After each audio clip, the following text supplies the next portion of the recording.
இயேசு உங்களை நேசிக்கிறார். பிரியமானவர்களே, இந்த நாளில் ஆண்டவர் நம்மளோடு பேசும்படியாய் வேதத்திலிருந்து ஒரு 2 வசனங்களை கூட வாசித்து ஆண்டவர் நம்மளோடு பேசுகிற காரியத்தை பார்ப்போம். அது பிரசங்கியின் புஸ்தகம் 5வது அதிகாரம் 1, 2, 3 வசனங்கள் இப்படியாக சொல்லுகிறது.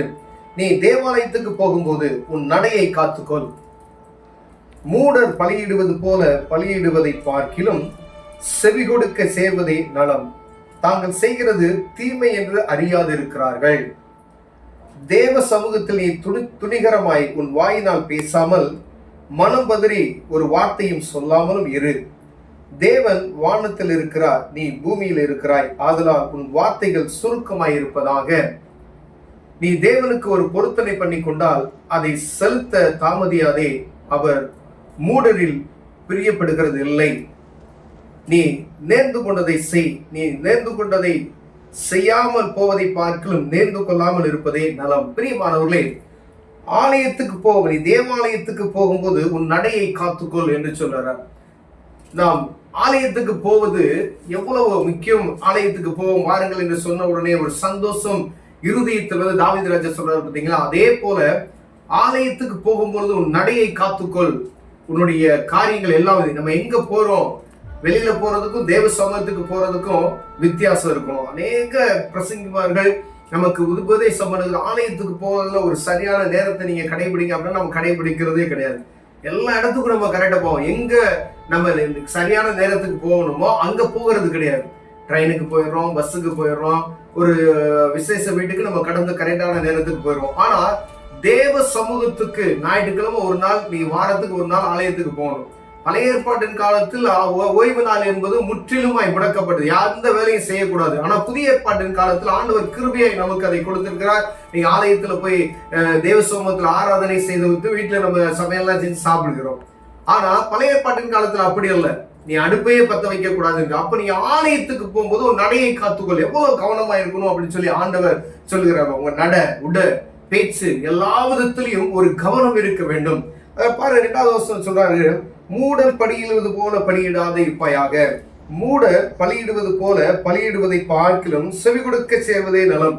மூடர்கள் பலியிடுகிறது போல ஏனோ தானவனுக்கு தேவ சமூகத்துல போய் எனக்கு இருக்குது அப்படின்னு சொல்லி ஆண்டவர் பாருங்க, அந்த சகோதரர்கள் 2 பேர் போறாங்க. ஆபேல் அந்த காணிக்கையை நம்ம ஆசீர்வதித்ததை நாம் பார்க்கிறோம்.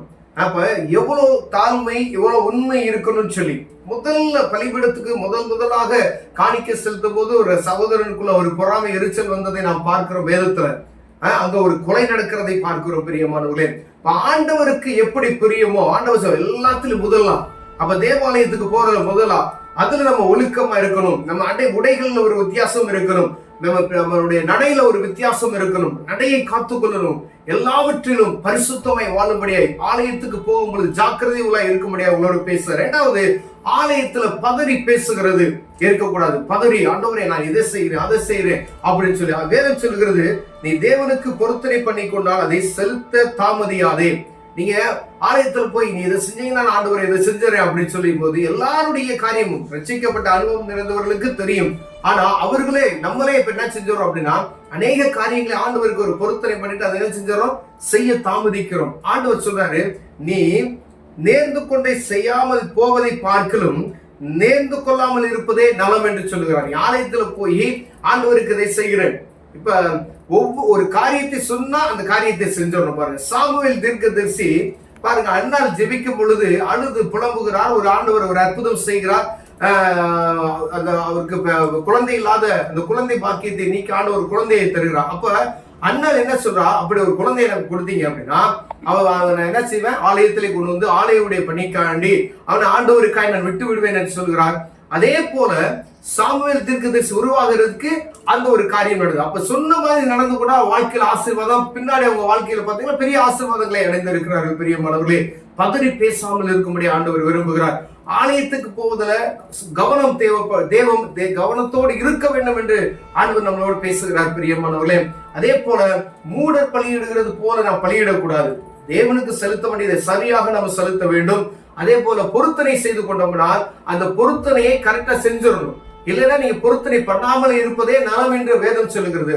ஆண்டவர் உங்ககிட்ட நம்ம கேட்கல, நீ இதை செய்ய அதை செய்ய கேட்கல. நம்மளே பதறி போய் என்ன செய்யறோம், ஆண்டவர் ஏதாவது அற்புதம் செய்யணும்னு சொல்லி பதறி போய் முடியாததை, ஒருவேளை முடிகிறதே நம்மளால செய்ய முடியாது, செய்ய முடியும் அப்படின்ற திராணி உள்ள காரியத்தை நம்ம செய்யாதபடிக்கு அதை நிறுத்தி வைக்கிறோம். ஆண்டவர் அதை கேட்கவே இல்லை. இதை செஞ்சாதான் இதை செய்வேன். நீங்க அவர் தகப்பன் போல, அவர் தந்தையிட்ட ஒரு பிள்ளை எப்படி கேட்கிறதோ அதே போல தேவ சமூகத்தில் போய் ஆண்டவரே எனக்கு செய்யணும் அவர் செய்வார். அவர் ஒன்றும் லஞ்சம் வாங்குற கடவுள் கிடையாது. அப்ப தேவ சமூகத்துல பதறி நம்ம தான் என்ன செய்யறோம், நான் இதை செய்யறேன் அதை செய்யறேன் அப்படின்னு சொல்லி, ஆனா அந்த காரியத்தை செய்யாமல் இருப்பது அது பெரிய குற்றம் என்று சொல்லப்படுகிறது. அதனால தேவ சமூகத்துக்கு போனீங்கன்னா பதறி பேசுவதை நிறுத்துங்க. அப்ப ஆண்டவருக்கு என்ன உங்களால முடியுமோ அதை உங்களால் ஆண்டவர் உங்கள்ட்ட இடைப்பட்டா தேவ பிரசன்னத்தோடு அந்த காரியத்தை செய்யுங்க. இல்லைன்னா அதை செய்யாமல் இருப்பது நல்ல பிரியமான. அப்ப ஆலயத்துக்கு போகும்போது எவ்வளவு ஜாக்கிரதை. ஒருவேளை ஆலயத்துக்கு நீங்க லேட்டா போனீங்க அப்படின்னு சொன்னா, அப்ப இனிமேல் ஒழுங்கா என்ன செய்யணும், கரெக்டான நேரத்துக்கு ஆலயத்துக்கு போகணும். எங்கெங்கோ கரெக்டான நேரத்துக்கு போயிடுறோம். ஆனா தேவ சமூகத்துக்கு போவதற்கு ஒரு நாள் தாமதியாதபடிக்கு சரியான நேரத்துக்கு நம்ம கடந்து செல்வோம். அந்த வாரம் முழுவதும் ஆண்டவர் நம்மளை ஆசீர்வதிக்க வல்லமையுள்ளவராய் இருக்கிறார். நீங்க செஞ்சு பாருங்க, கர்த்தர் உங்களை ஆசீர்வதிப்பார். கண்களை மூடுவோம், ஜெபம் செய்வோம். அன்பின் தகப்பனே, அருமையான நாளுக்காய் ஸ்தோத்திரம் ஆண்டவரே. ஆலயத்துக்கு செல்வதில் நாங்க கவனமா இருக்கணும் ஆண்டவரே. அப்ப தேவ சமூகத்துக்கு போல நாங்க ஒழுக்கமுள்ளவர்களாய் காணப்படும் ஆண்டவரே. பதறி பேசுகிற அனுபவங்கள் மாறி ஆண்டவர் சமூகத்துல ஆண்டவரே முறையாய் நாங்கள் ஆண்டவரே தேவ சமூகத்துல ஜெபிக்க கிருபை பாராட்டுங்க. இயேசுவின் நாமத்தில் பிதாவே, ஆமென்.